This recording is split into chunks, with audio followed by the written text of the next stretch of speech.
January 28th, 2020.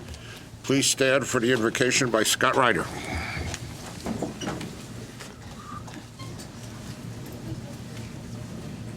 Good evening. Tonight's invocation will take 73 seconds. 34 years ago on Tuesday, like today, January 28th, like today, just before noon, 7 brave and inspirational crew members lost their lives.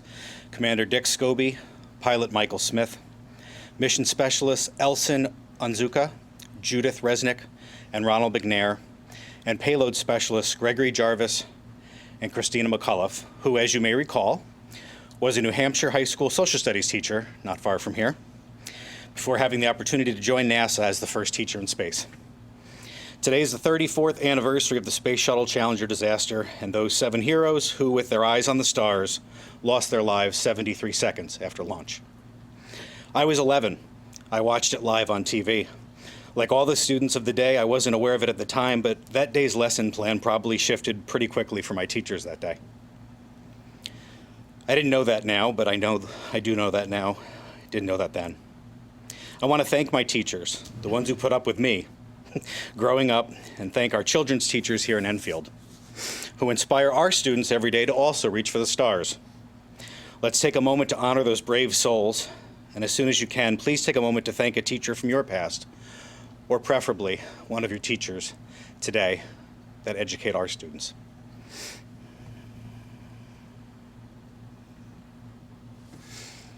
Thank you. I pledge allegiance to the flag of the United States of America and to the republic for which it stands, one nation, under God, indivisible, with liberty and justice for all. God bless America. Thank you, Mr. Ryder. Number 4, fire evacuation notice. If there's a case of an emergency, there is the exit to the rear of the chambers. Just go out to the parking lot, or out the door to my left, your right, and left down to the rear parking lot. Down the stairs into the rear parking lot. Could we have roll call, please? Mr. Ryder? here. Mr. LeBlanc? Here. Mr. Salazar? Here. Mr. Rutledge? Here. Mrs. Costa? Here. Mrs. LeBlanc? Here. Mrs. Hall? Here. Mrs. Thurston? Here. Chairman Krusell? Here. Number 6, board guests. 6A, Music Department Student Honors and Award, recognition. Mr. Drezek. Thank you, Mr. Chairman. Tonight we have several special guests, as you can tell, to highlight the outstanding accomplishments by our students in our music department. At this point, I'd like to welcome up our K-12 music coordinator, Mr. Mark Rapucci. Welcome, sir. Good evening. We're here tonight to... Pull that mic right up close to you. No. We're here tonight to thank you for your support. We're very proud of the Enfield Music Department program, and many times you may not get to see the students and the teachers and see them, let them speak to you a little bit about some of the highlights from this season and some of the awards that our students have received.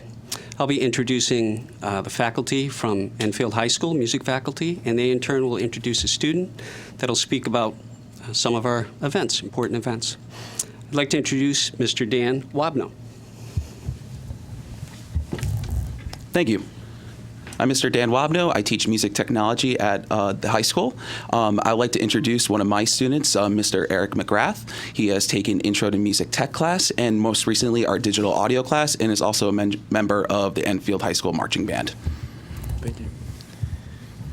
Throughout my experience in digital audio, I've been able to further my musical knowledge. It incorporates information for students with all levels of experience, whether they're beginners or they have been playing an instrument since the 4th grade.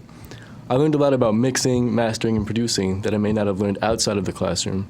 Thank you for supporting our music technology in our schools. Thank you.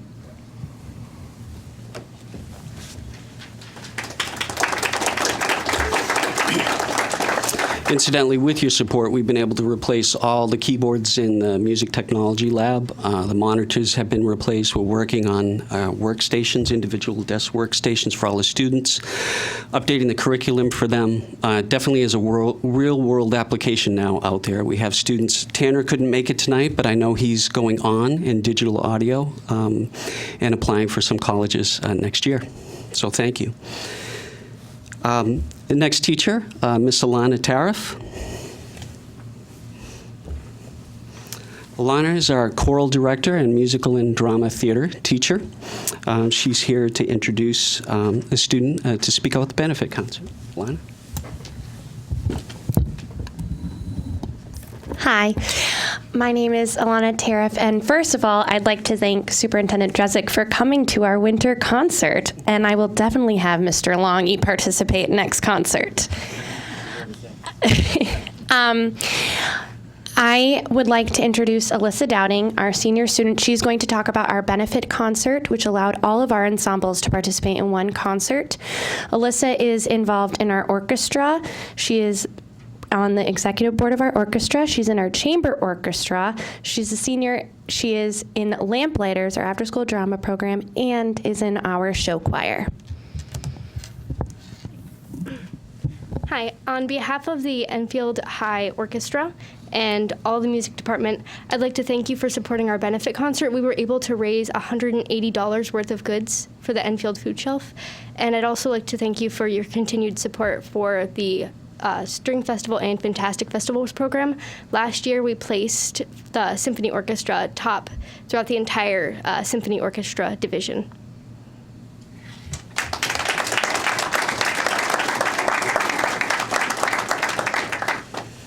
It's great to be able to share back to the community after they give so much, and music is a great venue for that, as you know.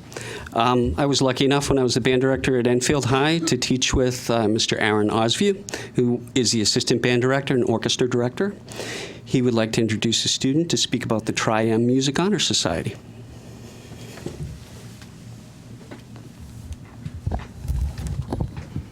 Hello. As Mark said, I'm Aaron Ovsu. I'm the orchestra director and assistant band director at Enfield High School, and I'm also the advisor for the Tri-M Music Honor Society. And I brought the president of the group, Olivia Sears, to talk a little bit about what we do. Hi, everyone. My name is Olivia Sears, as Mr. O just said. I'm currently the president of Tri-M Music National Honor Society. Tri-M is an international program dedicated to the recognition of exceptional music students grades 6 through 12. These students meet a variety of music, academic, leadership, and character requirements required for membership. This academic year, our branch had 5 returning members, and we welcomed 18 new members. Each student participated in our induction ceremony, where new members were inducted and our returning members were recognized. Every year, each student is responsible for 10 hours of music-related community service, and they are also required to perform a solo at our solo concert, which takes place in February each year.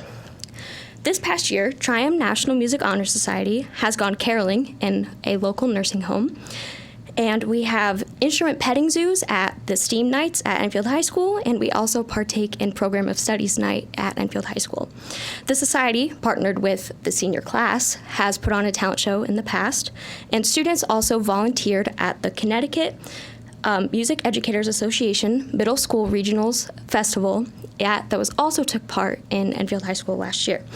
Myself, involved with many other members of Tri-M, really love working with the younger students down at our JFK and our elementary schools, and we really feel like our experiences down at these schools have made us build up to who we are today. Thank you.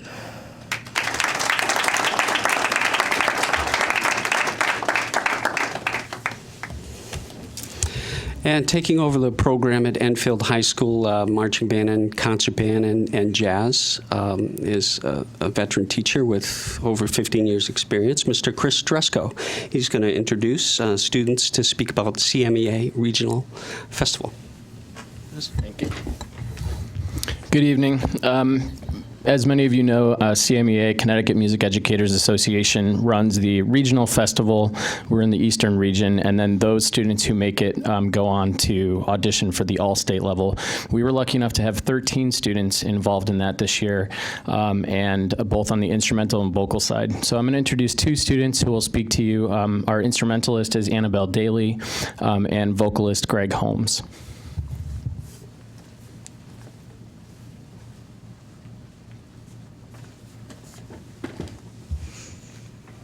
Hello. Thank you for letting us speak tonight.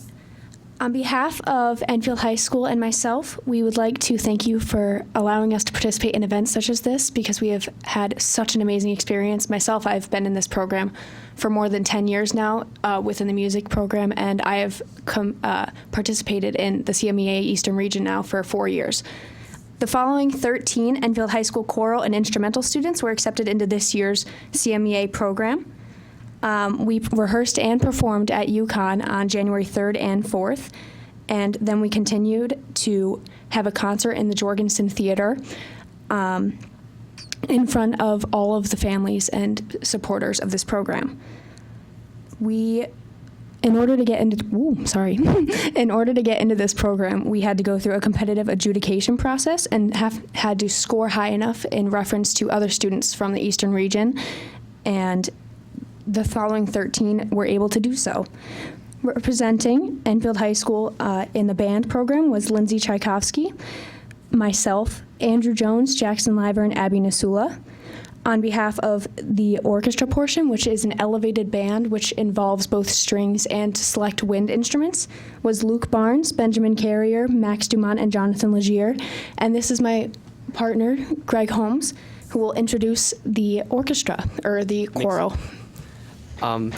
In the mixed chorus division was myself, Jasmine Sanchez, and Emily Vandal. And in the treble chorus division was Sophia Sheehan. And participation in the CMEA concert festivals provides us the opportunity to be challenged through the performance of high-quality repertoire and to develop relationships with other high-caliber young musicians from around our state. Under the direction of the Student Affairs Commission, CMEA, or Connecticut Music Educators Association, produces several auditions and concert festivals during each school year. These include 4 middle school and 4 high school regional festivals, an elementary first festival experience, and the premier all-state festival, which brings together the finest high school musicians in the state of Connecticut.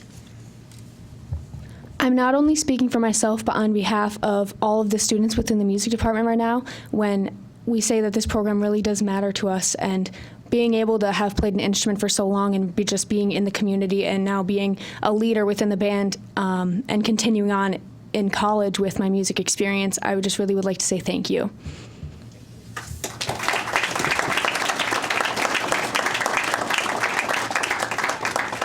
Could the students that are in the room that participated in CMEA regionals just please stand and be recognized?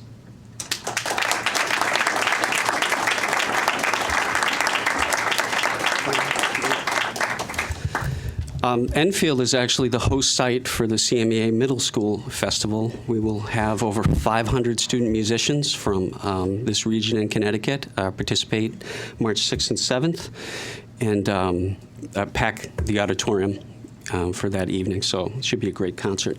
One of the names that you may have heard frequently that has made CMEA regional festivals in all state is Ben Carrier. And from Ben's success from that, he is the first student that was eligible to audition for the All-National Honors Ensemble. And I remember when the news came and Ben started practicing, we showed him the audition repertoire material, and he worked extremely hard and found out this summer that he was accepted into the All-National Honors Ensemble. So Ben is the first student in Enfield to have achieved this honor.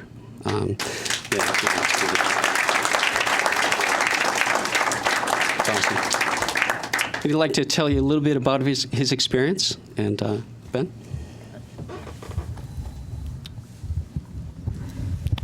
First off, I'd like to take a moment and say thank you on behalf of me and my family for supporting our trip down to Florida, and especially to Mr. Rapucci and Mr. Offsu for supporting my musical endeavors. The trip down to Florida was absolutely amazing. The place we stayed in, Gaylord Palms Resort, was probably the nicest place I've ever been in my entire life. I'm not lying. It was a convention center that had a Marriott inside, and there was a river running through it with actual plants, and there was like a shipwreck kind of thing in the middle of it, and they were fishing in the pond. It was absolutely amazing. The conductor, Sue Wan, was super, super easy to work with, really incredible conductor. I met a lot of great people from everywhere around the U.S. I now have friends in New York, Georgia, California, and Maryland. It was a top-notch experience. So thank you for supporting me on that. And thank you.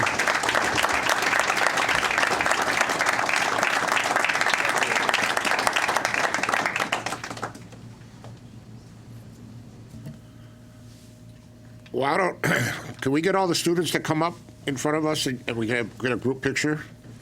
Because I see our photographer is here. He knows who I'm talking about.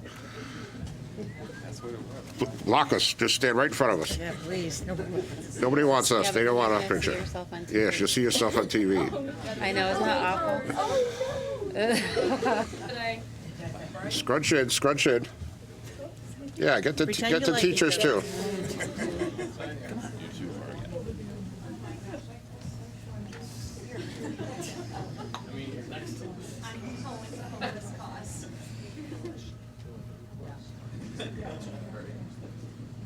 All right. Everybody smile. All right. Good job. They got a C.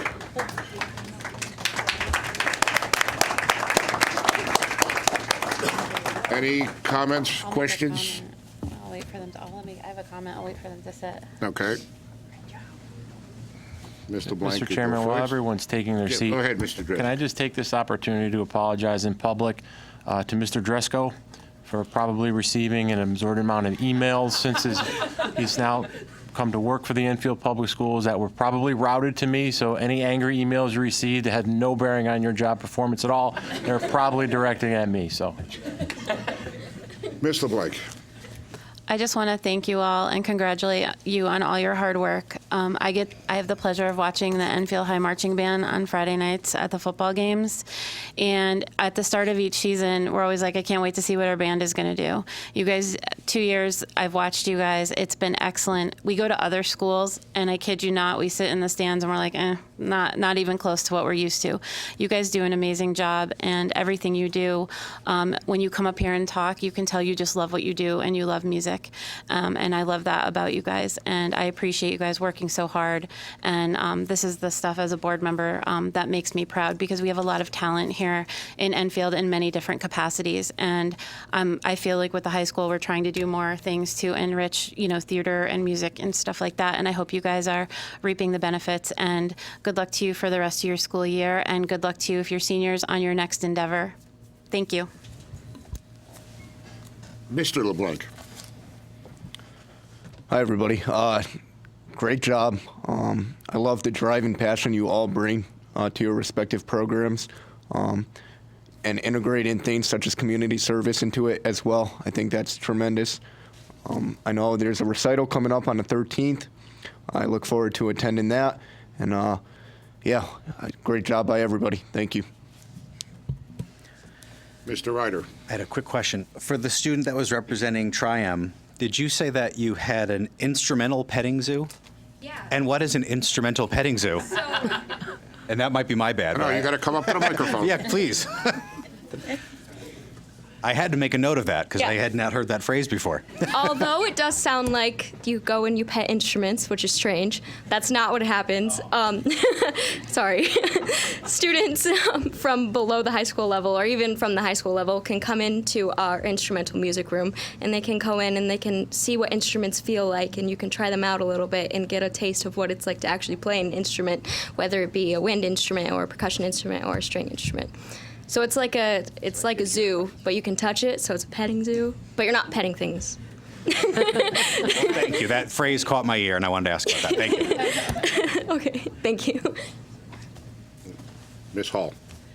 I'm always astounded that all of you who are selected for these other music department festival type things, or to go to Florida in that wonderful resort, how you manage, after having worked with one group and your local schools, and then you go and extend yourself into a new group that you have to learn all over again. I'm really impressed. Congratulations to all of you. Anyone else? Mr. Blank again? Yeah, one more thing I think it should go without saying. Mr. Rapucci, who has worked for many years in the Enfield school system, he deserves some recognition for how successful the program is as well. So.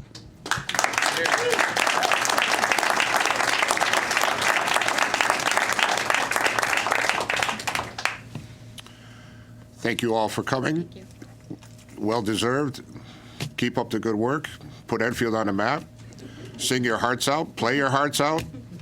All the above. And if you wish, you can depart us now. Thank you.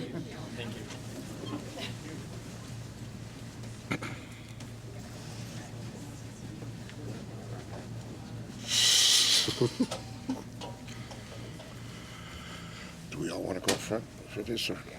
Sure. Okay. So can I ask the board to come up front? And can I ask Mr. Neville to please come up?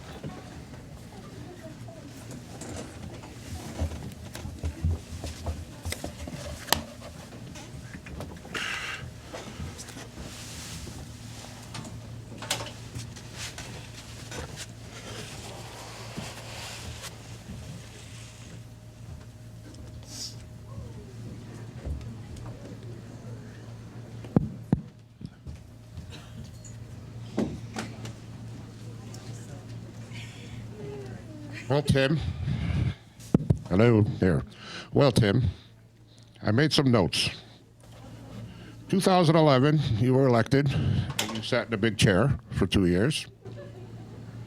2013, you were chairman of the curriculum. You were also a member of leadership. Also served as liaison to the Enfield High School Building Committee. 2015, also chairman of curriculum, member of leadership, and then we started the Joint Facility Committee together. And 2017, you did all that, and then added the JFK Building Committee to that. So, and I know we missed some. So, on behalf of all of us and all the work you've done over many years in this town, we'd like to present you 2 items of appreciation. You must say a few words. Just hold those for a second. I didn't think this was going to be it. I kind of pretty much thought we were going to get our name tags and say goodbye to the group. But anyway, first of all, I'd like to thank all of you.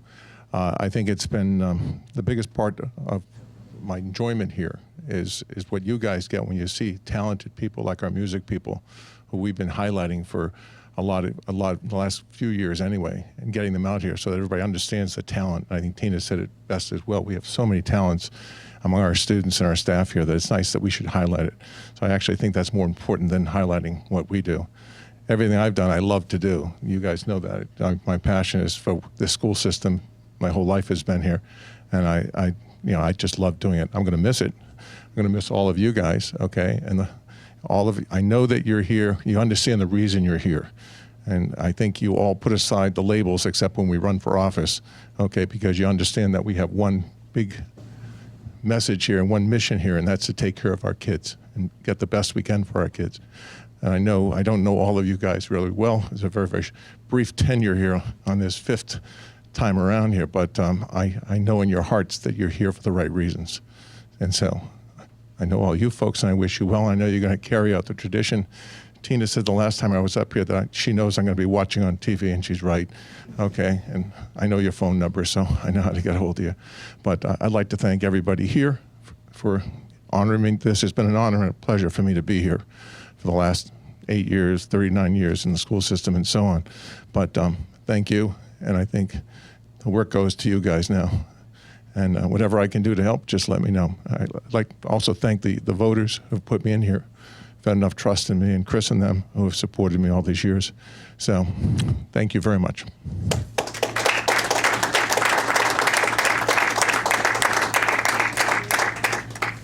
That chair's always free for you to come and complain. So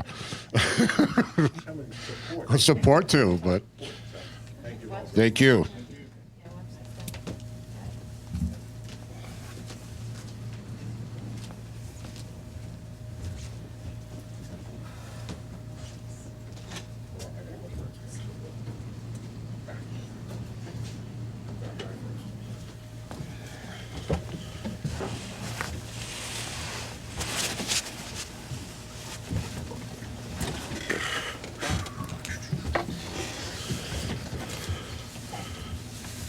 All right. Thank you all again. So we move on to number 7, Superintendent's Report. Mr. Drezek. Thank you, Mr. Chairman. We do not have any student representatives this evening, so I will jump into item B, which is a draft of the 2020-2021 school year calendar. Enclosed in your packet is a draft of the 2021 school calendar. The board, per your policy, is to adopt a school calendar in February under policy 6111. I want to make to the board's attention that prior to making any recommendations to present you with a draft calendar, I have 2 obligations, and that's to notify the president of both the teachers union and the administrators union for their input into the calendar. I've done that. I've received no negative comment or approval to move this forward through the contractual agreements. I'm presenting this to you this evening as a draft. As you can see, the first day of school on this draft would be Wednesday, September 2nd. Something a little bit unique for next school year is that Labor Day actually falls on September 7th, which is extremely late, coming off a leap year, which we're currently in, made for some headaches trying to put together a calendar that made sure that we got our 181 days in, but also made sure we weren't in school to the last week of June. So this seems to be the best compromise. It is in line. We are not obligated. I know there was a lot of discussion a number of years ago about going to a universal calendar through our RESCs. That law never actually passed, but I can assure you that I've spoken with numerous of my colleagues in surrounding towns just to see if we can line up albeit vacations or also professional development days so that we could utilize some joint opportunities with them. The vast majority in our region are following a calendar very similar to this. So it is up to you if you would like to wait until February to adopt, or you also have the ability to adopt this evening if you're interested in. I should just, for those wondering at home, I mentioned the first day of school for students would be Wednesday, September 2nd. That would put us as the 181st day for students would be June 16th, and we'd be able to set our firm graduation date for next school year as Tuesday, June 22nd, obviously bearing any weather delays. So why don't we go over this and we'll put it on for the next meeting's calendar? Yeah, I agree. And any comments or, just email them to Kathy or whatever, and we'll. Sound like a plan? Sounds like a plan. I do want to thank Kathy for helping put this together like she does every year, but trying to figure out why Labor Day is so late was something that we couldn't figure out the origins of, but it required several drafts of this calendar that, and full disclosure, Kathy put together, not me. So I want to thank Kathy for doing that. But if you have any questions between now and the next board meeting, just let us know, and we'll take it under consideration and make the adjustments as necessary. And lastly, there are some events happening in schools throughout the January-February month. On January 29th, the Enfield High School Financial Aid / Scholarship Night will be held in the library at 6 p.m. And on February 3rd, the Eli Whitney Band Concert will be held in the All-Purpose Room at 6:30 p.m. And that concludes the superintendent's report. Any questions for the superintendent? Number 8, audiences.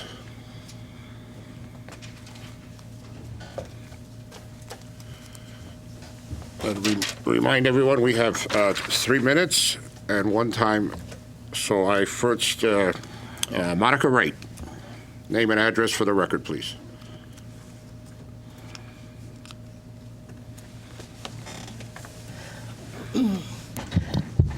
Good evening. My name is Monica Wright. I live at 321 Pearl Street here in Enfield, Connecticut. I'm here today as a parent and a grandparent of students who attend Enfield schools. I have a son who is a senior at Enfield High School. I have 2 grandchildren who attend Enfield Street School, and 1 grandchild who is nonverbal autistic who attends, he goes to Eli Whitney School. I'm here today because I'm disappointed and concerned about some of the racial incidents that have been happening at Enfield High School. Disappointed that these incidents have happened. I've seen videos of the N-word being used very loosely in regards to students of color. I have seen text messages and emails from other students in regard to students of color.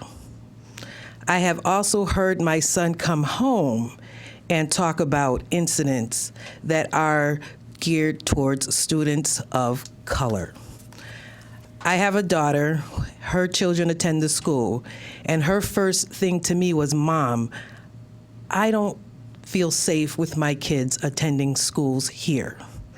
What happens when they get older and they get into middle school and high school? How do I feel about that?" That's my concern. My concern is what is being done, not just for the safety of kids of color, but all the kids here in Enfield schools. It's not just kids of color, it's all of our kids. All of our kids deserve to be able to go to school, to complete their day and not feel threatened and not have to walk around and feel that they're going to be disrespected because of their color, because of their creed, because of their backgrounds. All of our students, black, white, whatever, should be able to go to school, should be able to have their studies, and should be able to come home and have that school experience that they deserve to have, that we as taxpayers pay for them to have. They should not have to go to school and have to worry about if they're going to be called the N-word. Or if something else happens and say a fight escalated, how is my child going to be handled? And is it going to be fair justice for both sides? That's my disappointment, and that's my concern tonight here. And I bring that to the Board of Ed. What are we going to do? We need to really step up. We need to start educating our children, our parents. We need to start educating about the differences, diversity. Although the children of color are small in number, they're here and they're part of the school system. Just like any other child. I don't just talk for mine, I talk for all the kids here in Enfield. I ask now that whatever programs that they have implemented, that they're geared toward making the kids understand that there is just inappropriate, unacceptable behavior. And as a parent, I won't take it anymore. I'm not going to have my child go to school and feel that he's going to be threatened because of the color of his skin. I don't want my daughter to feel she has to pull her children out of the Enfield school system because she doesn't feel safe. Thank you. Thank you.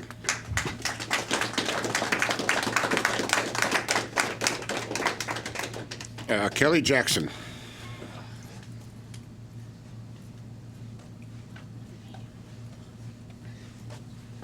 Good evening. Kelly Jackson, 30 Mead Lane. I'm basically here tonight about the same thing as Monica. I feel like our children are not getting, well, our children of color are not getting the fair representation they should have. I watched the Board of Ed meeting on the 14th with Aaron Clark here talking about how, the kids of color should have, they want everybody to have somebody they can trust. Everybody should have somebody they can go to. But my thing is in a majority white school with majority of white teachers, who do our kids go to when they're uncomfortable or somebody calls them a racial slur or something happens? Who do they talk to? Because they don't have anybody that looks like them or can understand where they're coming from. So my concern is how do we fix that? How do we make it where our children feel safe and have a place to go? And then I heard a rumor recently. I don't know how true this is. Don't quote me. But I heard about a vice principal at JFK being fired for possibly hitting another student. And he was a student of color. So my thing is I don't know the details of it. I don't know if that's the reason, whatever. But my thing is other kids see this. So when they hear about this and they see this, now they say, well, who do we really trust? Because now we have a white vice principal who has put his hands on a child of color. So if I'm a child of color and something happens to me, who do I trust? So these are the things that I would like to have, fixed or something. Something needs to happen. Thank you.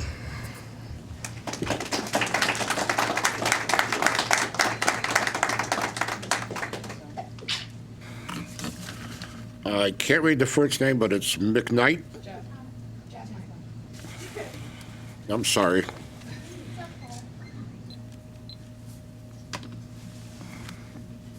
Jaslyn? Yeah, Jasmine. Okay. Welcome. Thank you. My name's Jasmine McKnight, and I go to JFK. And I've seen lots of kids be treated different because of their race. And it just makes me feel upset that kids will say things and not experience the consequences about it. But then when you try to say something, they won't respect your opinions like you tried to respect theirs.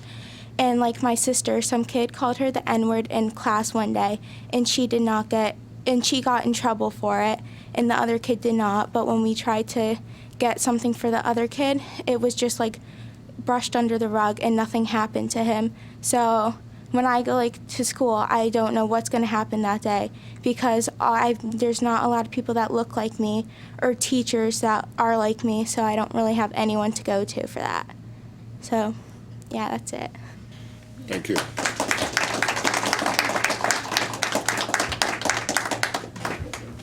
And Courtney, and I'm gonna butcher the last name. I'm sorry. That's okay. Good evening. Elka Schmidt, Courtney Yapel, 37 Prospect Street here in Enfield. Pull the mic right up. Sure. Close. We actually have a different concern here with the special educational department. Due to the fact that IEPs are not held in place or will not handled correctly or written without the consent of parents, and feeling like as a parent really helpless. And my daughter right now is really worried and stressed out because of that, and she would like to ask actually or why this is happening to her. Hi, my name is Courtney. I am 13 years old. I was diagnosed with a learning disability and anxiety. After talking with Dr. Ferrante and Mrs. Broshaw for 20 minutes, they say I'm a menace to society and want to place me in the Eagle Academy with rubber walls. I would like to know why I can't go back to my anxiety and learning disability and stay at school to learn things. Yeah, so this is our main concern, and I heard from a lot of parents that they're running into the same issue and kind of helpless, that they really don't get hurt when a kid get misunderstood. I heard kind of like that the racial part was going on here. My kid goes in a magnet school in Bloomfield, and she actually has the opposite experience. She gets called cracker, Nazi, whitey, fatty, pimple face, and she responded to it, and she got reported for that, and now she is behavior issues because she responded back and answered to these people, please stop calling me that. But now she is the person who gets blamed for it and has behavior issues and has to go into a special school where I don't think my daughter belongs at all in it. And I think this should be heard, and hopefully there will someone who can listen to us and get that changed. Thank you for listening to us.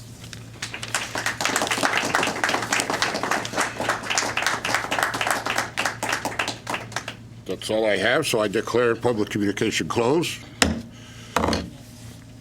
Number 9, board committee comments. Who wants to start? Or Mr. Ryder, you want to start? I don't want to start. Okay, so who wants? Any board committee comments? Audience members still want to speak that didn't write their names down. Well, there was a sign-up sheet over there. That's, we go by. 3 times, just for consistency, that's all. Oh, any board member comments? Mr. Chairman, as a point of order, I'd like to motion to reopen public communications. All right, for those who wish. anyone want to come up?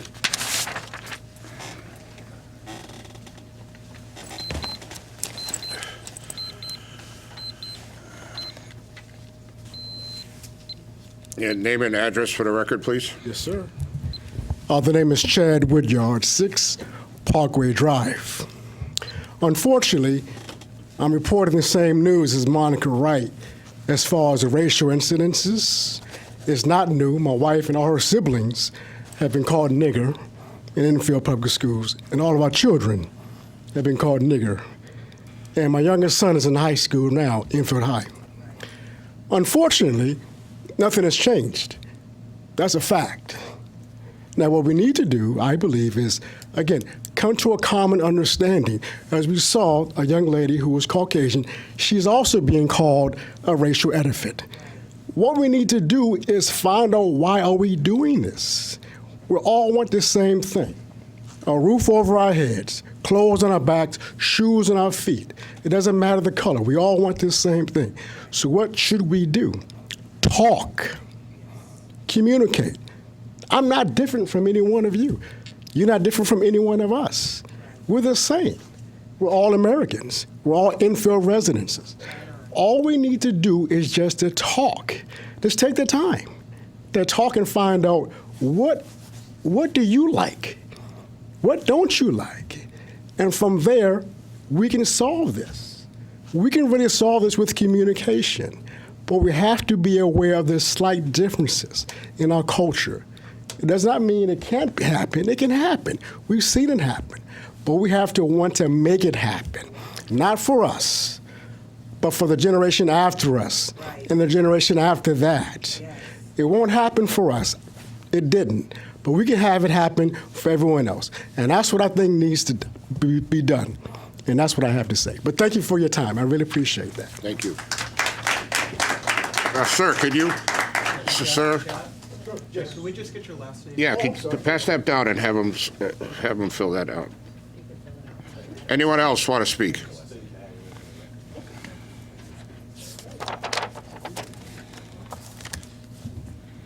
And when you're done, same thing. Just go put your name on the list.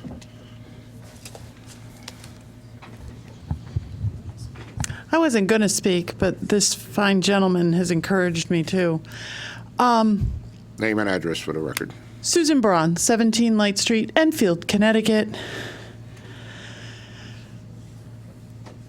Every Halloween, my kids who go out of town for school invite their friends up to trick or treat. We have a nice neighborhood. It's easy to walk around. It's fun. This year, my youngest invited a couple of his friends up, and the parents hemmed and hawed over it. And I finally called one of them and I said, "Oh, come on, they'll have so much fun. They sleep over. I drive them into school the next day. It'll be great." No, I Googled Enfield. I'm sorry, I don't feel my sons are safe up there. And I thought to myself, wow, that's scary. But she Googled Enfield. A woman of color checked out my hometown and decided that we weren't good enough. And I wonder if we are. Thanks. Thank you.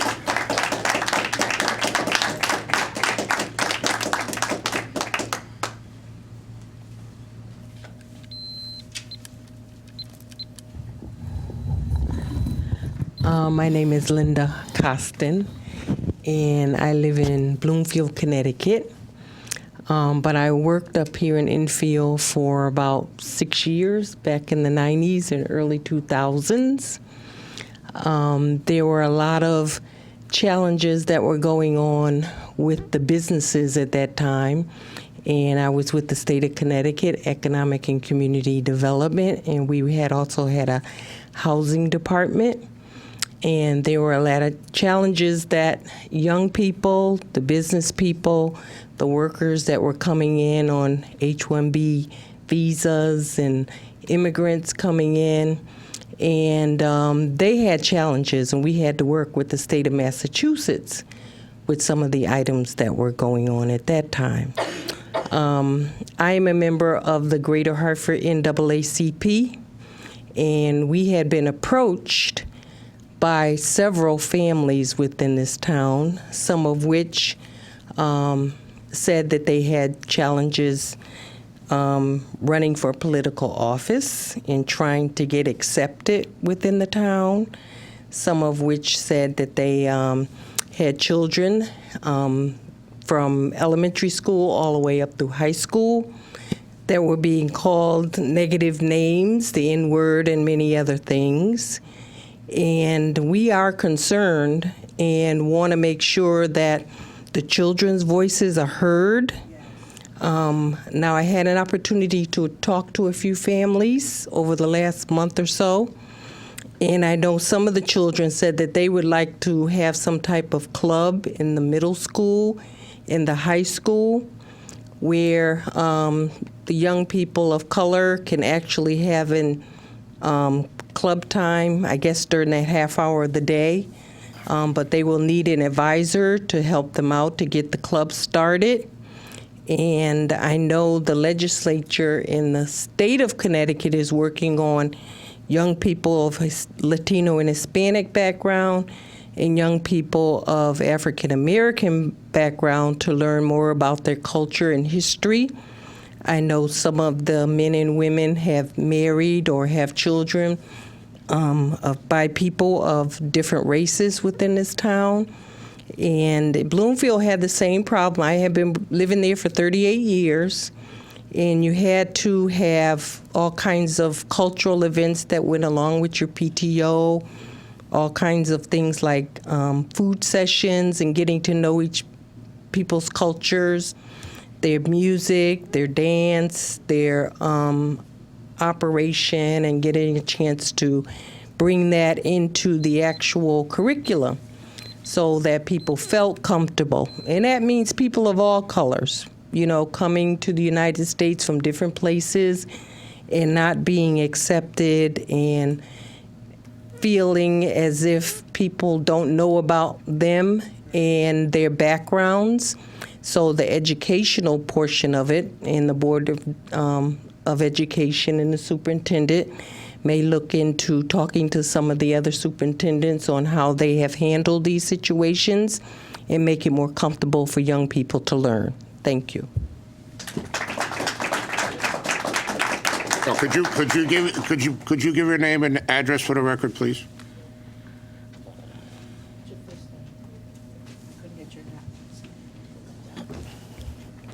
All right, just talking to this, right? Yeah, just name and address for the record, please. All right, my name is Lasai Robinson. I live 6 Costland Road, Enfield, Connecticut. I'm a high school graduate from Enfield High. My experience there, I've been asked some racial questions like, my favorite color is red. So I've been asked, am I blood? I've been asked, have I sold drugs? Do I sell drugs? Do I smoke weed? Am I in a gang? Just a lot of racial things I've been asked, my personal experience. And it's mainly the guys that do it, not trying to like do it by gender. But I've basically been asked by most men at the school. That's all I had to say. That's it.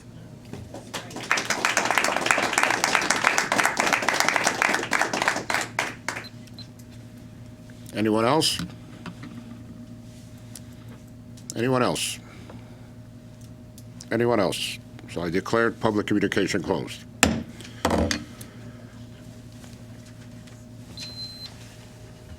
So back to board member comments. Mr. Ryder? So thank you, Monica, Kelly, Jasmine, Courtney, Chad, Susan, and Linda for speaking. We do, if I'm not mistaken, take everybody's name down so we can follow up. Yep. Not knowing that that was happening, obviously I don't have a response. And we'll address that properly. So back to the agenda I had set aside previously. We got a letter today from Children's Connecticut CCMC. This was in response to the donation that everybody helped us with on December 13th last year. Thank you, everybody, for helping with EPS PJ Day for CCMC. We got a letter that says here, Dear Mr. Ryder, on behalf of Enfield Public Schools and its PTOs, please accept our sincere thank you for your gift. We had raised over $5,075 for CCMC. At the time we had submitted our check, we were the second highest school system donor in their for the year, and also the second highest, even if you included corporations such as Aetna and Dunkin' Donuts. So thank you to all the PTOs and the teachers and the staff, and especially our students who raised money for CCMC. That was fantastic. So thank you for that. Hope to do it again next year. Also, tomorrow night at Eli Whitney, I know you guys probably know about Build-A-Bear. Probably take the kids and the grandkids to Build-A-Bear. We're doing a Build-A-Mascot event. So you get these mascots. So this is Hazardville and Eli Whitney. So we have the Hazardville Husky and the Whitney Wolf. So when you go to the school, the PTO fundraiser, these aren't filled. So you just get the cloth outers and you get the innards and you get to stuff them. And they each come with, I misplaced my note here. Just like at Build-A-Bear, they come with a birth certificate that we fill out and a little heart to put inside of it. So again, you did have to pre-order them, but we do have some extras. So if you email ewpto@yahoo.com or hmsptoct@yahoo.com, you could reach out to the PTO moms and dads that run that. And if there's a few extra left, then you could do that. You lost one already, so. I'll need that back for my two kids. Sorry. But you can go to enfieldpto.com/HMS or enfieldpto.com/Eli Whitney if you wanted to pre-order one. If there's any left, the button will still be active. So I just wanted to mention that. Finally, sports, I know is a topic in the news this week. With the Super Bowl coming up and the passing of Kobe Bryant and his daughter and her teammates, and they're as important, the coaches that were in the helicopter and their families and the helicopter pilot himself. But sports is something that can unite us, unlike other topics like politics and whatnot. And I didn't talk much about this last year when it happened, but on June 6th, when I was flying home from a work trip in London, I lost my brother-in-law. He had passed away. He's younger than I am. My kid sister lost a husband, and my nephew Ryder, who's 2.5, lost his father. Giant 49ers fan. So now that they have a real quarterback, I can root for them. So now that Jimmy G has left my beloved Patriots, I've decided to support Sujan Tandy's 49ers. So for my sister Tina and my nephew Ryder, go Niners. So, thank you. Thank you. Mr. LeBlanc. I don't know if you can follow that. I don't know if I can either. My comments to some of the concerns tonight relate to society as a whole, and I think it goes back to the golden rule, something I was taught in schools, and that's to treat others the way you want to be treated. So I know the matters into that will be properly looked into by this board. Now, on some other things that I had written down, as I do every meeting, I'd like to encourage our town to come out and support our athletes and all the extracurricular concerts, anything else that we have going on in town. You will not be disappointed. It'll be worth your time, I promise you that. Lastly, I'd like to give a shout out to my Ramblers D team coach, Tom Cassio, who has been coaching football in Enfield and dedicating his time to the youth football organization for 33 years and counting. He's going to be back next season as well. He was recognized at our banquet a couple weekends back, and I thought it was appropriate to, again, recognize him here on the stand. So thank you. Who's next? Ms. LeBlanc. Okay, just a couple things to start off with. I went to the Enfield High hockey game on Saturday evening. They played the Suffield Wildcats. Unfortunately, they fell 5-2. It was an exciting game. It was a physical game. It was a cold game. The Twin Rinks, one of the parents told me, is one of the coldest hockey rinks in the state of Connecticut. So, speaking of Tom Cassio, he coached my two boys, and what was interesting is some of the people that are helping him coach now are actually former players. And so it's exciting. He always gets excited when he has former players' kids to coach, and they're helping alongside of him. For the people that came and spoke tonight, first of all, I want to thank you because it's never easy to have to come here and speak in front of all of us.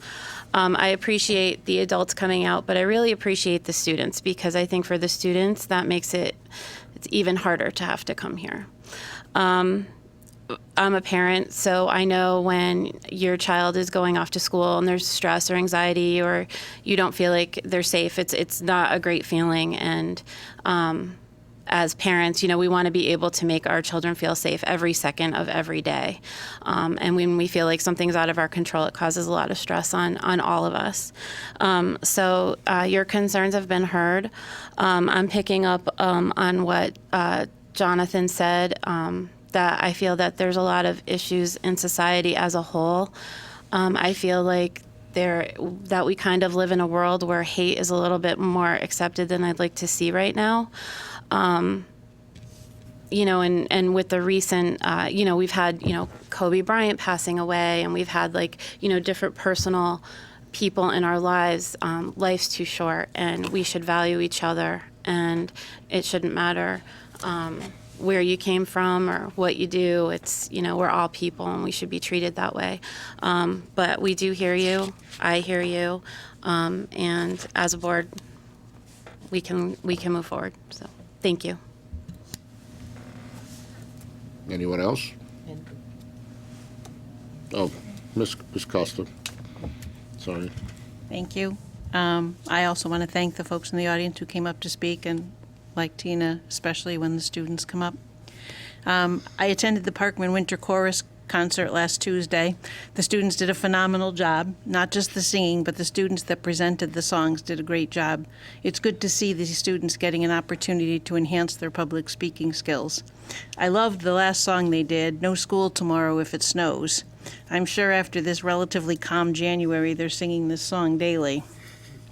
I also attended the regional legislative breakfast last Friday with several Enfield colleagues and joined neighboring towns, including Bloomfield and Windsor.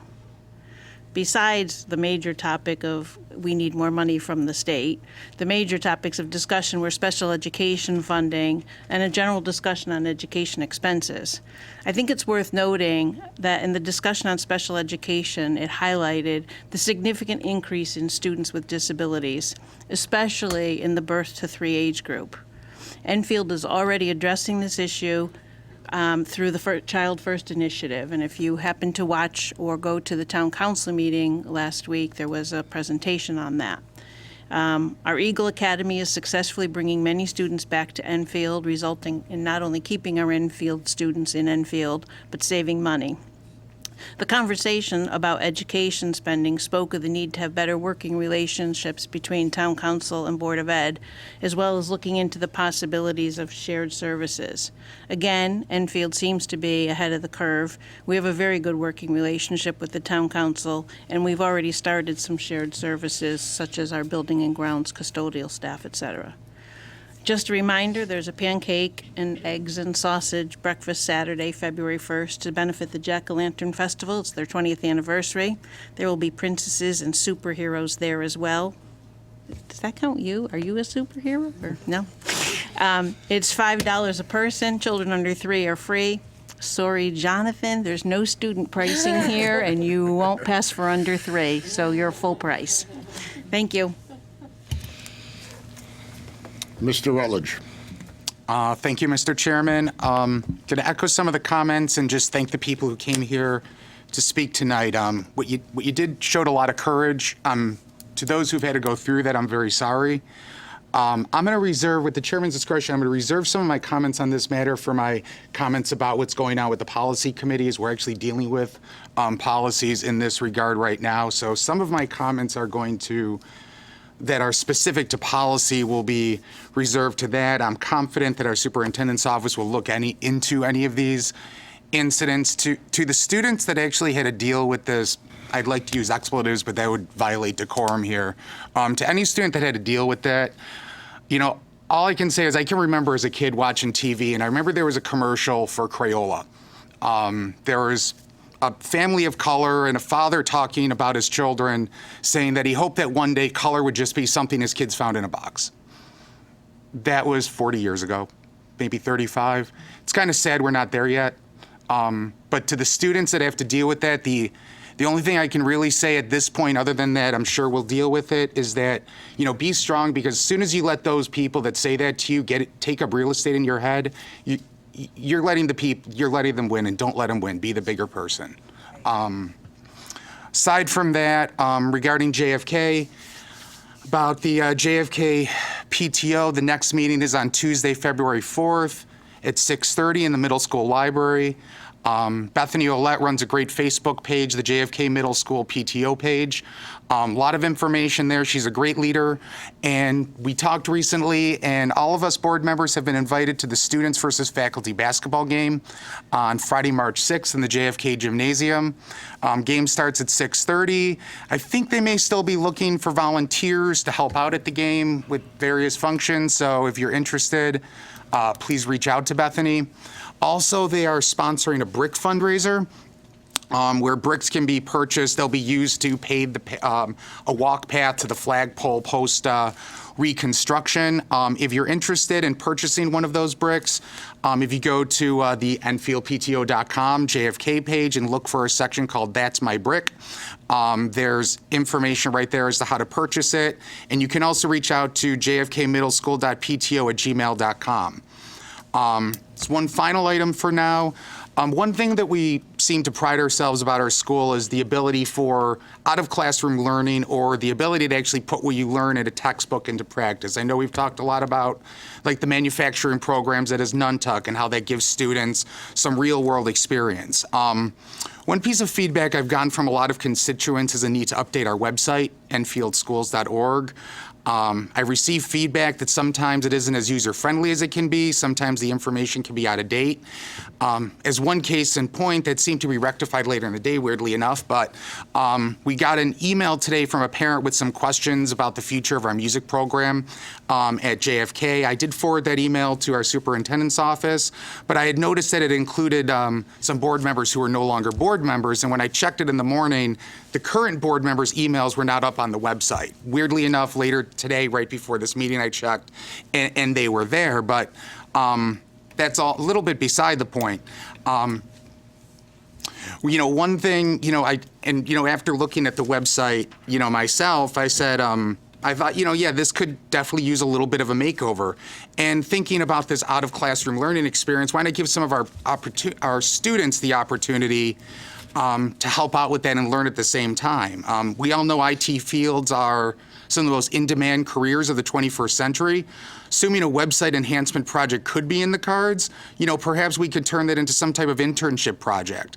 I can still remember as a 20-year-old when this interweb thing was just coming out, those of us who knew how to code web pages, we would do so in a text editor, and we'd have to actually write HTML code from there. Now it's as easy as, with EnfieldPTO.com and other good websites, as easy as dragging and dropping something here and there and, making it look pretty. But seriously, perhaps some of our students could lend a hand, and not only would they get some experience in the IT field, but also in project management, seeing something go from, defining scope to figuring out how it should look, and then to implementing and testing those changes.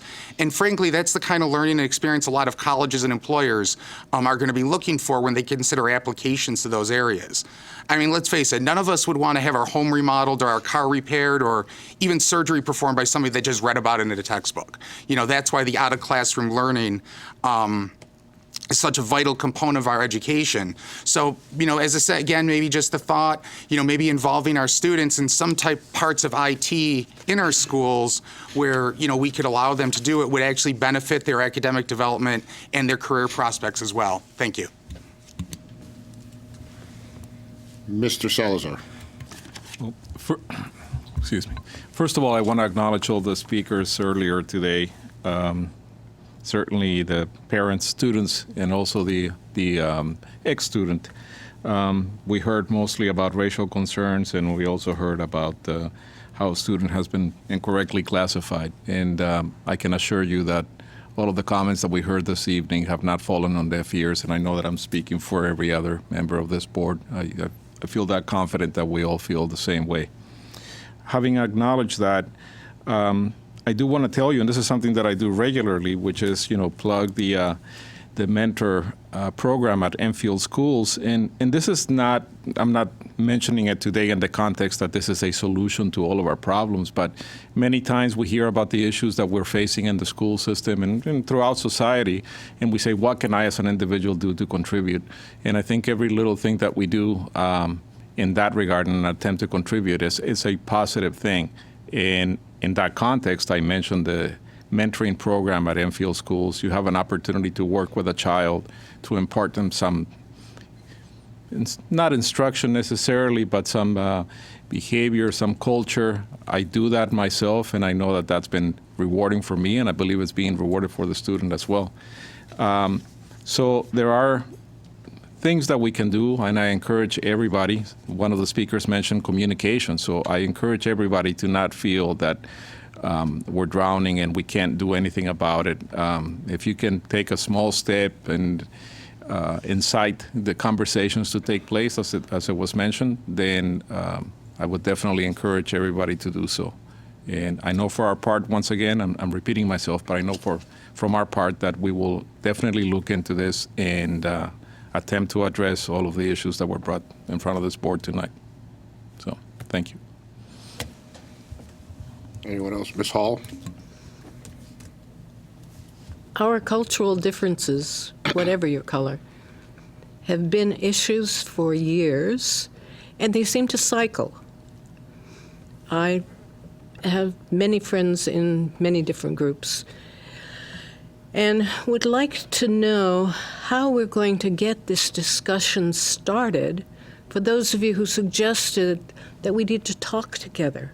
Because I know if the kids, no matter what color, if they're playing together, they become friends, they don't even see color. But adults, who've been brought up perhaps differently, react to that and can destroy a relationship that children have already developed.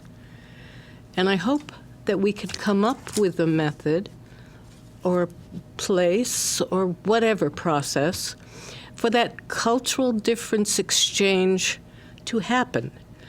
We've had school boards in the state who have actually increased problems. In this case, not black or red or green, but, well, actually red, I guess, because that's where Indians get. So Killingly has decided that they're going to maintain their Indian mascot, despite the fact that our casinos, which are run by Indians, have indicated that they no longer want to put up with that. So the board, a board, changed the name from the mascots from Red Warriors to Red Hawks or something along those lines.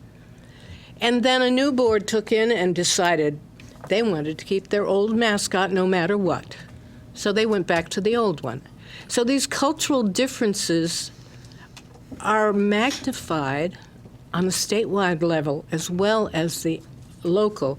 But I would like to see us all get together and be friends, talk together, share our differences, acknowledge our differences, which is what may be the problem, or the lack of acknowledgement that may create problems. But I do believe that if we start that and share not just the kids, but the adults as well, so we know what's happening in your lives and share what's happening in ours, and why one is the same problem in both families, for example, or not, whatever it takes. Now, to get back to our regular reporting, I have attended the Head Start policy meeting recently. Again, little kids all getting together and sharing, no matter what their background is, and learning at their low level, pre-K, 3-year-olds, 4-year-olds, learning to get along together. But the policy committee, we received updates on the education level, the health programs, and what's going on with Manchester, which is the other Head Start that we relate with, and reviewed the success of their winter program and the luau that has been held recently. And the major discussion came up with the viability of the summer sessions that have been run for years, because Head Start requires or expects an attendance rate of at least 85% as an average.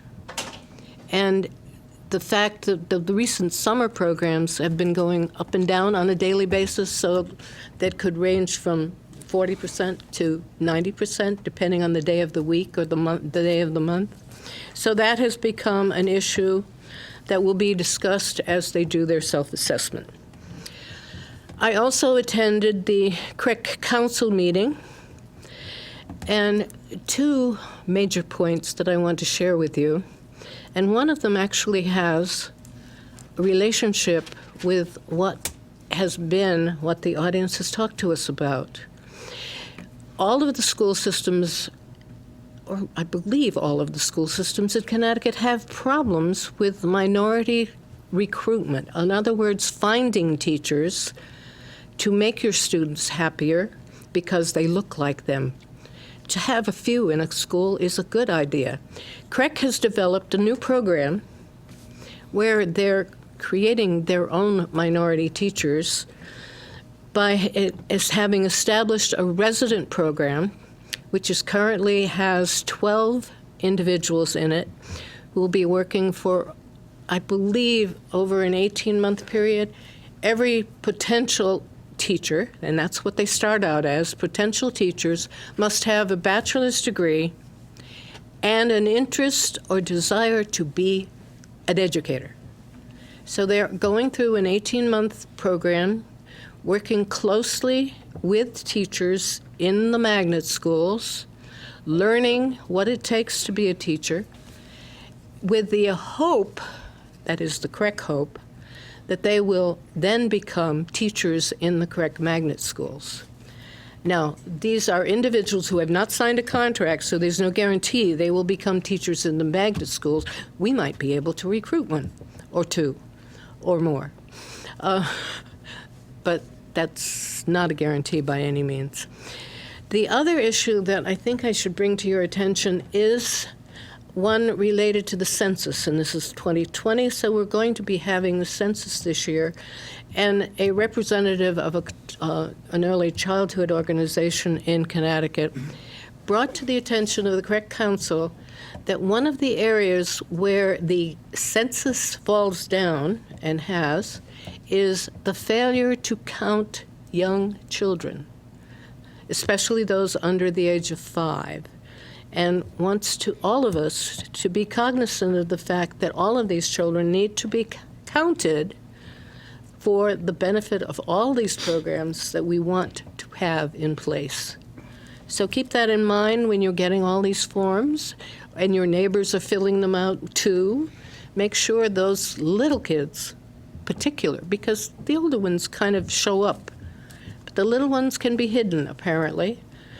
And that's true all cultural levels, and this is another issue, of course, because all of us need to be counted in order to protect the programs that we want to maintain in the state from a standpoint of federal support. Thank you. Anyone else? Excuse me. Go ahead, I Ms. have Hall. one more issue that Go I ahead. neglected. Just turn your microphone on. Mr. Drezek, are you a member of the Hartford Area Superintendents Association? I am. Okay. Then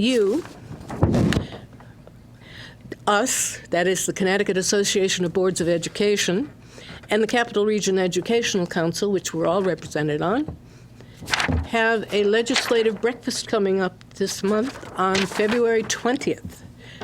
And believe it or not, it starts at 8 a.m., my unfavorite time of day. But it is one of those other places where all of us can make it known about what this legislature should be focusing on in the current year system, and perhaps next year too, since this is a short session. And, there will be an election too. I bet a number of those people will want to know about if they're planning to run again. February 20th, legislative breakfast, 8 a.m. at the legislature. All set, Ms. Hall? Yes, I think I'll give up now. Ms. LeBlanc? Didn't see this before my board member comments, but I did receive an additional email from a Mrs. Griffin who could not be here tonight. She'd like her email read into the records. How does that work? Chris, parliamentarian. I believe that would be done during correspondence and communications. At the end, under the secretaries? Okay. Thank you. Okay. You have any comments, Mr. Dresnick? Just to Ms. Hall, I did receive the invitation that you're referencing on the legislative breakfast. I'll have Kathy send that out to all board members. There is a requirement to RSVP, so they would want to know in advance how many board members that would be willing to attend. I've already RSVP'd through Mr. Florio. So, and secondly, there's one correction to the calendar. As I indicated, there were multiple versions of this going around. I have one, which is the one we thought we put in your packet, which is actually correct, and unfortunately it's not. The wrong one snuck in your packet. The only change that would be different from the one that you're in receipt of would be April vacation would actually be on the week of April 12th. I believe the calendar you have in your possession now has April vacation starting on April 5th. That's the first week. Actually, to be in line with more of our partnering districts, we transition that to the week of April 12th as a recommendation for the draft. Oh, okay, so it's a week later? It would be a week later. So Kathy could just forward us a new copy? It goes without saying, she will probably have it sent to you before you check your emails tomorrow, but I wanted to at least, for those who are at home, those are the three big questions we get are, when's the first day of school, when's the last day of school, and when's April break?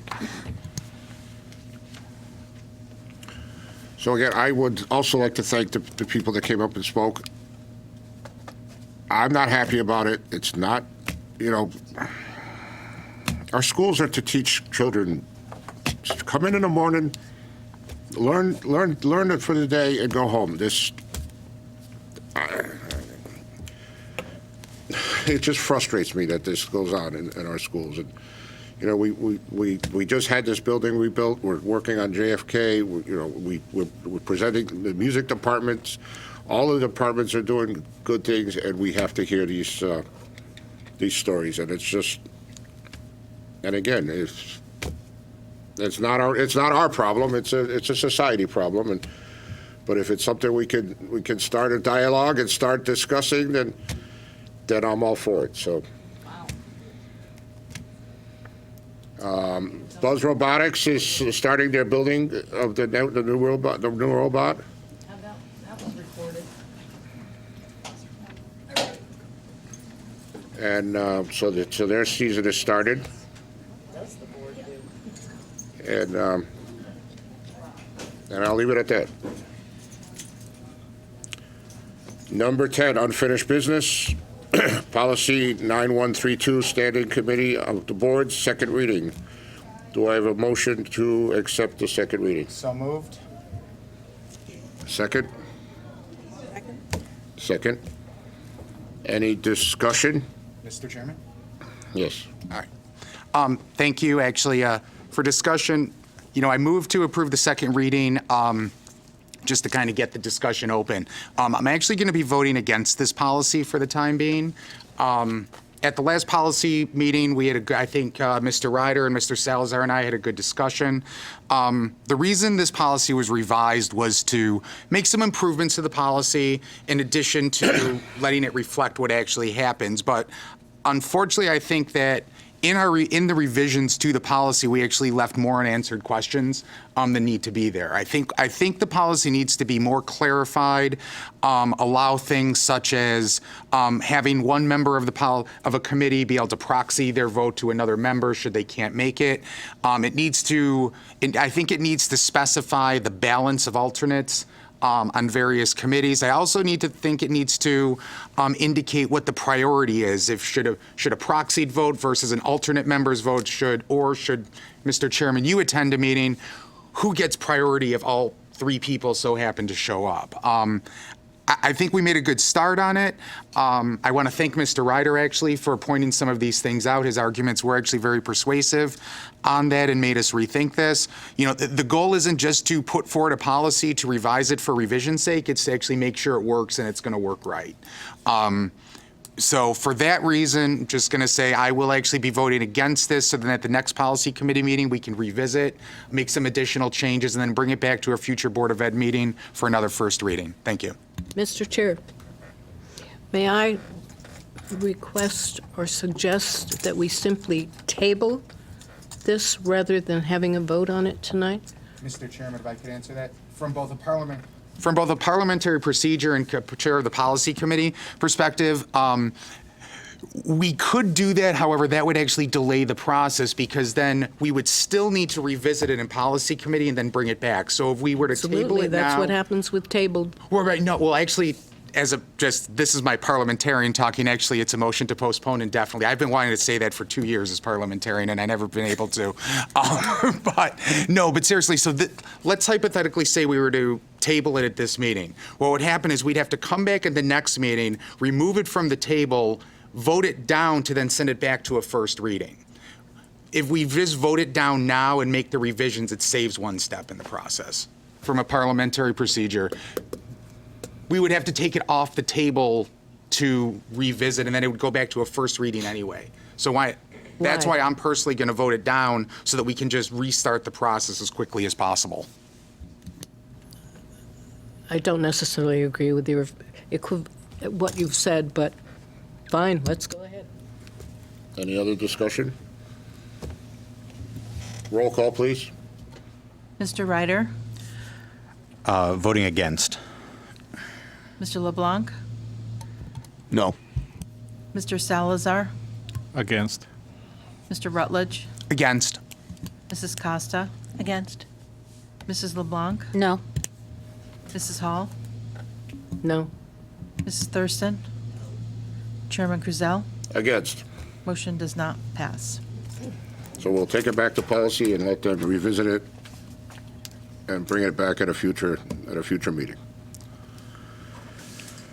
Number 11, A, acceptance of the Henry Barnard Partial Roof Replacement Phase 2 Project, State Project Number 049-0141, as complete, and authorization to submit ED 049F for final payment. Do I have a motion? Motion by Mr. Ryder, seconded by Ms. Thurston.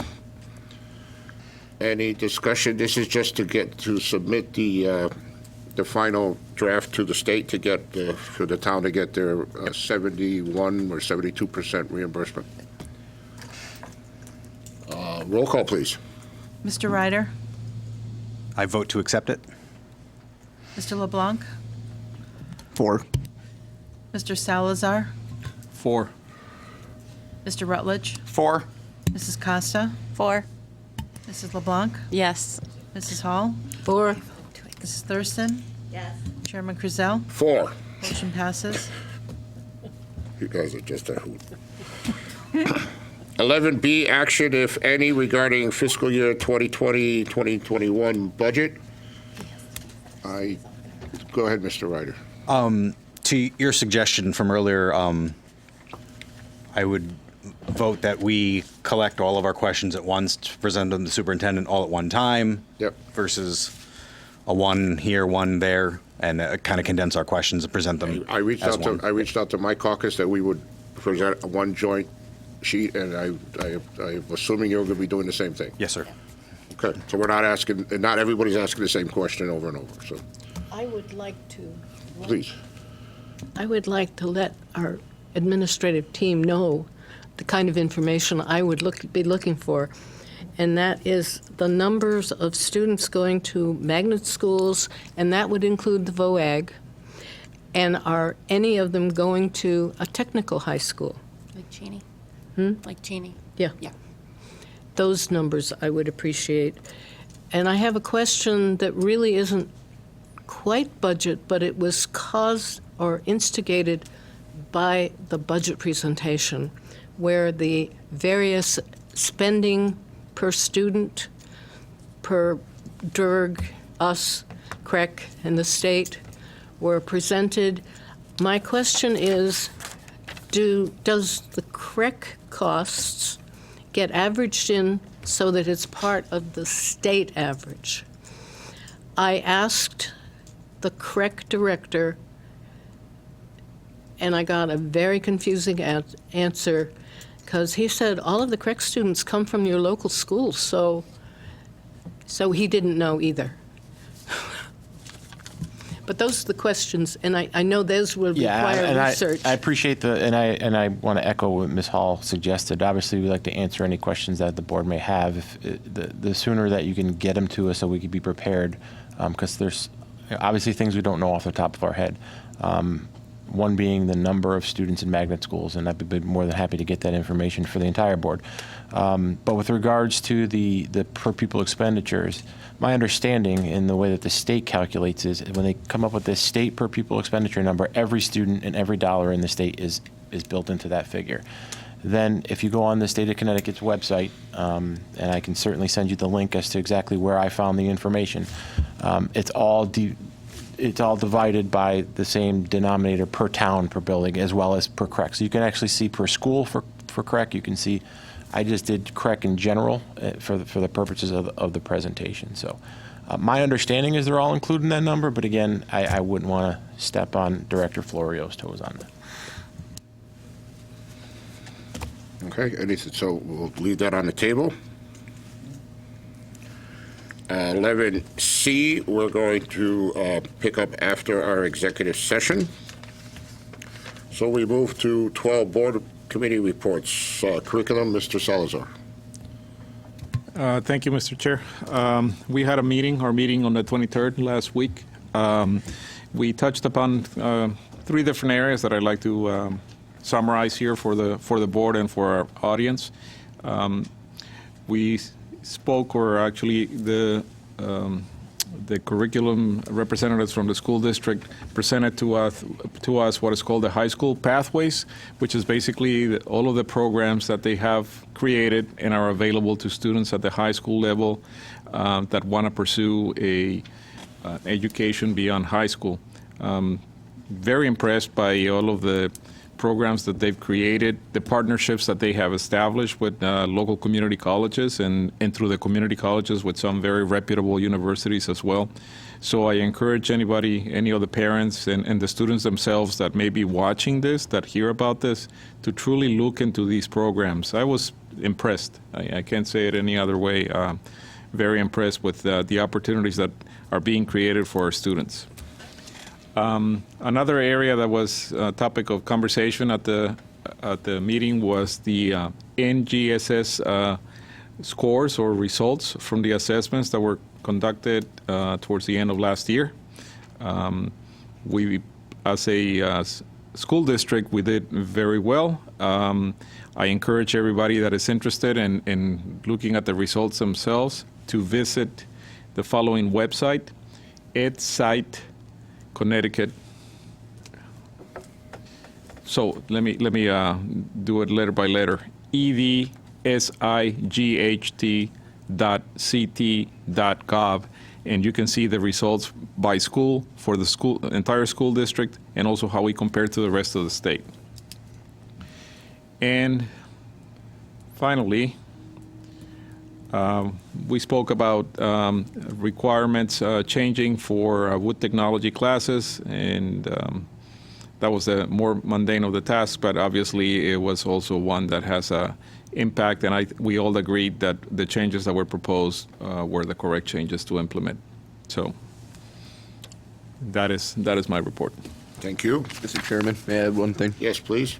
Just to talk about one thing that was presented to us directly, which I thought was fascinating, was an example of a project that a 6th grade classroom did, and where these 6th graders were studying the effects of concussions and what we could possibly do to prevent such injuries from occurring. So what they did is they printed out a little 3D egg, and the students would have to, through materials, come up with some kind of helmet device because they were specifically relating it to sport injuries per se, and they would then test out their egg by dropping it and seeing what the results were. And again, I'm talking about a 6th grade classroom investigating the effects of concussions, which I think is extraordinary. And that's just one tiny example of some of these activities that are going on throughout our school district. So I thought it was very, very impressive. And to the teaching staff who comes up with these kind of projects and whatnot, it takes a lot on their end too to figure out ways to incorporate these kind of activities. So bravo to all of them as well. Thanks. Mr. Chair. Ms. Hall. As the third member of this curriculum committee, I'd like to specify that NGSS stands for Next Generation Science Standards, which is a brand new implementation within our town, within the state, actually. So it's only been in existence for just under, I think it's 5 years or less.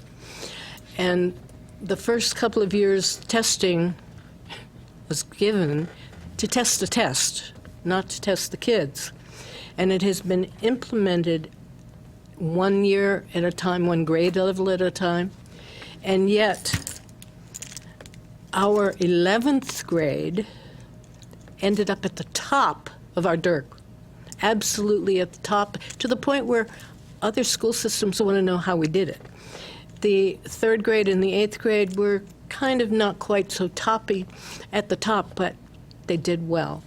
And this is a whole, and it's especially important to notice that our 11th graders did that well, even though they've only been experiencing these standards for a very brief time, not their entire school experience.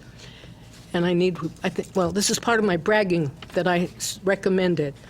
Our DIRG came out on top. Where that fits with the rest of the state, I'm not sure because I haven't looked it up, but I'm sure it's good.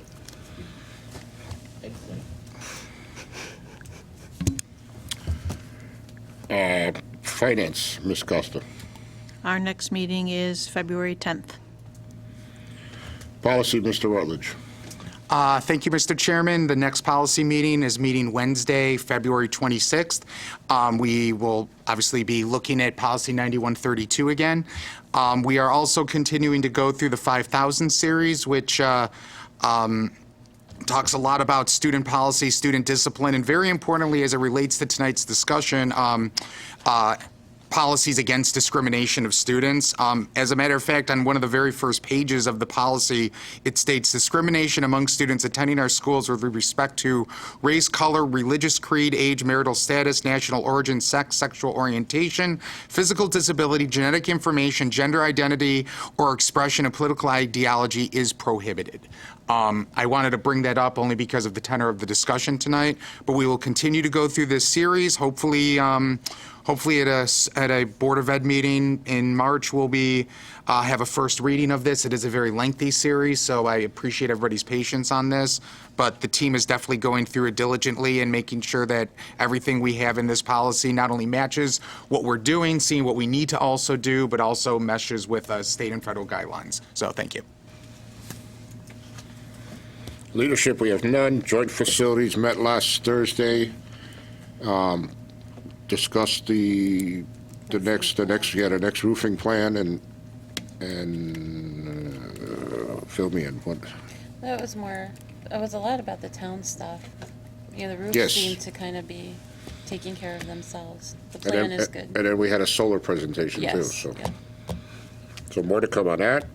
JFK is meeting next Thursday, and they're also coming to our February meeting to present. So that will be at our 11th meeting on the 11th. So they're not meeting this Thursday? No, next Thursday, the February 6th, What time is that? 6:30 in the Enfield room. Stacy's our person. So, joint security, I know you're meeting, or you already met. No, we do meet. Quarterly. We meet. Yeah, we meet the first Wednesday of February, which would be the third, fourth, fifth. No other committees, so we go to 13, approval of minutes, regular Board of Ed meeting minutes, January 14, 2020. Moved by Mr. Rutledge, seconded by Ms. LeBlanc. Any discussion? All in favor? I have 9 in favor, 0 against. Approval of accounts and payroll? We have none. There are none. Correspondence and communications, you had the one email you wanted to read. It's from a Mrs. Griffin. Do I just read it? So this is Mrs. Griffin. My name is Mrs. Maureen Griffin, and I have 4 children, 3 black and 1 white, in Enfield Public Schools. The oldest 2 attend JFK. A couple months ago, I heard talk of students using the N-word and other racially loaded language being used in the school.